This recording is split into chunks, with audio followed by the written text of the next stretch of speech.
have a panel of amazing players, some icons, some innovators. This panel is going to be a little bit different than a lot of ones. This is going to be mainly about inspiration, why these guys do what it is they do. So I am going to call up some rock stars, some innovators. First up, James Nichols. Give it up for James Nichols.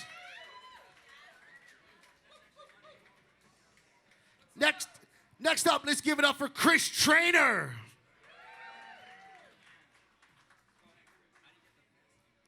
Next up, let's give it up for Jason Hook of Five Finger Death Punch.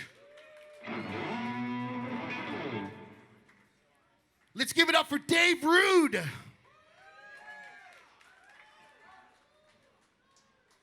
Let's give it up for Brendon Small.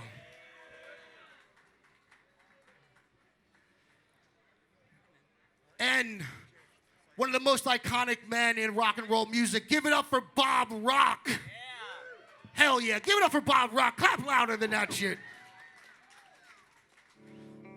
My first question is, before you guys were even guitar players, what was the song, the riff, the performance that made you want to pick up the guitar and come down the rabbit hole oh so deeply?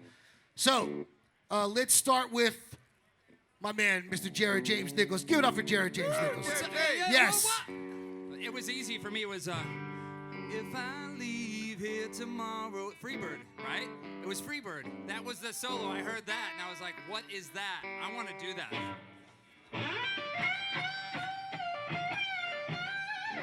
That was the solo for me. What about you? Oh, dude, that is awesome. I'm a Jacksonville boy, so that's in my DNA.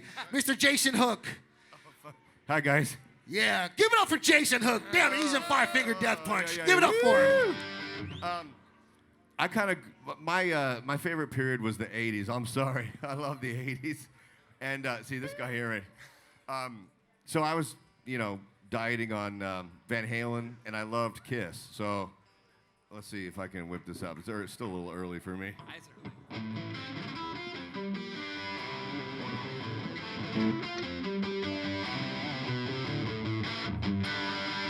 That's all I got. And oh yeah, Shock Me off the Love Gun record.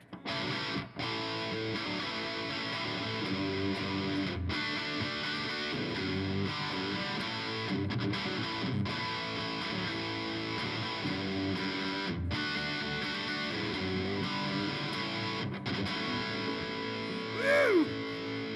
Yeah.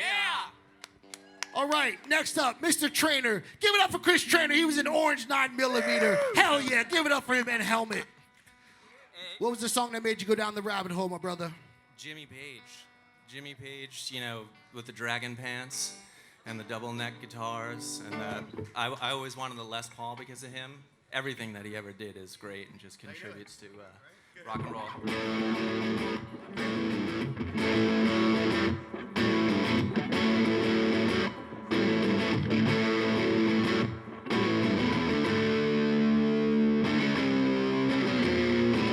So anything he did was way cooler than anything anybody else has ever did. Mr. Dave Rude, what song made you go down the rabbit hole? Oh, man. One of the songs that got me really into, hard rock and guitar as being just a fucking guitar player is Mr. Brownstone. That is just about one of the coolest riffs I think ever been written by anybody.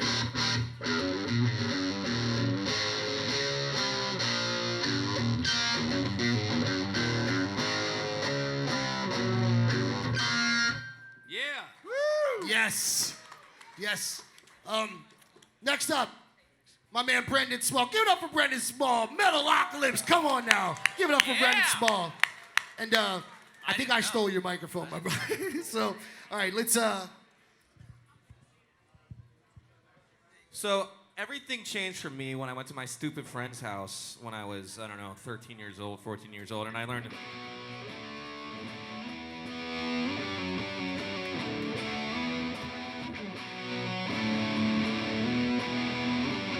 But there was a moment before that where I was, for some reason I heard that song by Prince. I would never want to take the place of your man. Do you guys know that song? It's and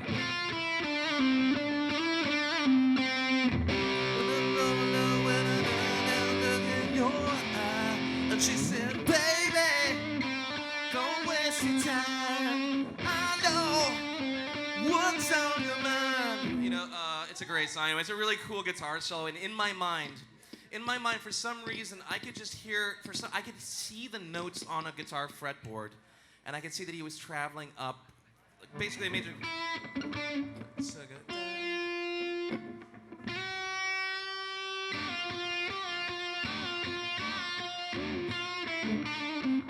But it was this big delay kind of solo where he's doing this big question answer thing, and I remember being like 11 years old and listening to that song and go, that is one of the coolest guitar songs I've ever heard in my life. Go back and check it out. I Could Never Take the Place of Your Man by Prince. It's not heavy metal. It's not dark. There's no murder involved in any of the lyrics. It's very romantic. There's a lot of heartache involved, but it's a cool song. Nice. The one that I was in a band up in Canada, and we had a great producer. His name was Mick Ronson, the Bowie guitar player. And he's probably the biggest influence on my production. And is an amazing guitar player. That's awesome. So there you go. All right. So the next question is, once you bought that first guitar and you were sitting in your room, you were playing, what was the song that you could not wait to master? It was the song that was going to be your defining moment when you knew you were meant to play this instrument. Mr. James Nichols. And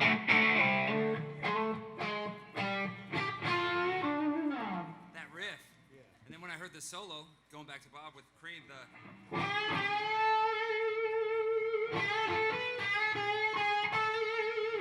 that sound, I just wanted that sound. I just was trying to get there, and I was like, how is he doing that? He's only playing like 5 notes. How does he make it sound like that? So I was trying to master that, and then also, you know, Hendrix stuff. So it was just always about the feel, trying to learn how to bend a note and make the guitar like sing, cry, scream, whatever. That was my thing. Yeah, man. All right, Mr. Hook, to you. Oh, jeez. I think this is kind of predictable, but maybe Stairway to Heaven, because I know that I was like, if I can learn this, the girls will dig me. Let's try it. Oh. I don't know it. They still dig you, though. Don't worry about it. Something like that. Anyway, but I was like, I gotta learn that, man. I'll be very popular. I'm tripping out because I'm sitting next to Bob fucking Rock. I got a Bob Rock story, though, real quick. So I was on tour with Hillary Duff back in 2005 or something, and we're playing Vancouver, and we come out to start the show, blah, blah, blah, blah, and I'm like, holy shit, there's fucking Bob Rock in the front row. I was in a Hillary Duff show? You were at a Hillary Duff show? Outed. He was in the front row, and all the rest of the band guys are coming over going, hey, fucking Bob Rock's right there. I'm like, yeah.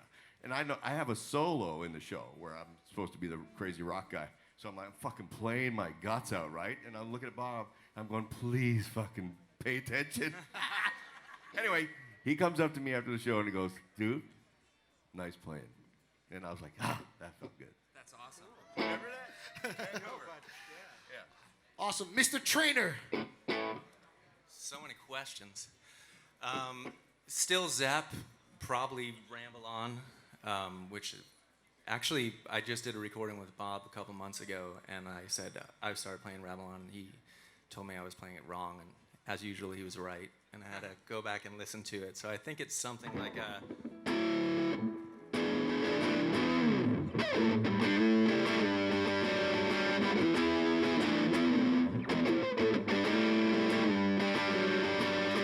So just like stuff like that, where I think in modern music, people don't, Jimmy played every single verse and chorus differently, and there was a lot of flavor and a lot of kind of slop and sauce going on around that, and I think even young kids today kind of pick up on that, like what's special about that generation of music, what's special about Sabbath, what's special about Zeppelin is that those dudes were playing the whole way through, and so that inspired me as a kid, and I think it still inspires kids today. Awesome. Mr. Rude. Man, that's Same a really, question. yeah, that's a really hard question because there's so many songs. But you know, the first thing I thought of was I remember being like 12 and I had the vinyl of Blizzard of Oz and like slowing it down after school one day to learn the Crazy Train riff, because I had to do it before my mom got home because she thought Ozzy was like gonna turn me into a criminal or something. So I had to hide the records, and I brought it out and just figured out that riff, like slowed it down and go. Maybe it should be done right. It's just like another one of those riffs that it's, you know, has a better one been written yet? I don't know, but it's pretty cool. Mr. Small. I was going to say the same thing. I was going to say the exact same thing because that's such an important riff to guitar players. Crazy Train is one of the coolest things in the world. So that, and... So, I mean, that, I couldn't believe that was the guitar. I thought that was just magical. I thought it was the coolest thing. So, I'm botching it already, but that was one of the coolest things. And then also as a guy who likes heavy metal. So Wasted Years also was another thing. So those things, you got your right hand moving, and there was all kinds of craziness involved in playing Sweet Child of Mine. You had to string skip, you had to do all this kind of articulation, and then like worry about your pick attack, and then not letting the strings ring out, all that stuff. So those three, I knew they got a lot of rotation in my bedroom. My bedroom was a very lonely place back in those days. I would not know the love of a woman for years until I got my playing together. I knew deep down inside that if I could get my fingers, my fat, sluggish fingers working, and then I could parlay this into romance. You learned Stairway, and then it all changed. Then I learned Stairway, yes. That's my answer. I'd like a transcript of it, too. Thank you. Mr. Bob Rock. Yeah. Well, when I started playing guitar, it seemed everybody was better than me. So, kind of like on the stage here. So I decided that who did I like? Who was the person that kind of was the guy that I could find something that would inspire me? And it was Pete Townsend. And one of the, well, I guess from Pinball Wizards, I can see for miles my generation. My generation actually. How simple is that? So it's just a guitar hitting notes, but it's about the song. And I always thought that, you know, his leads were always served the song. So I concentrated on rhythm and songwriting, and that's where I ended up being as a musician. And the interesting thing is, like, talking about Gibson. I mean, Pete played Gibsons. He played a lot of different guitars, but Live at Leeds is an SG standard. And it always goes back to Gibson for me, for that kind of sound. And his sound was not distorted. It was kind of clean, but it was always the way he hit it, like kind of like Malcolm, the way he played, right? It was hitting your guitar, and that's what inspired me. Just to be a great rhythm player, a great songwriter, and to make great records. So that's my version of it. What inspired me. All right, guys. Well, that's going to conclude our panel. Yeah, man. Give it up for these guys up here. That was some incredible insight to how they became who they were. I wanted to thank all you guys on the panel for taking the time and talking to all of us. And once again, making me feel like the luckiest guy in the room. Everybody, give it up for the panel. Give it up for the panel. All right, we will be doing another panel in about 30 minutes, I believe. So hang tight, hang around. We're going to talk to some more fellas.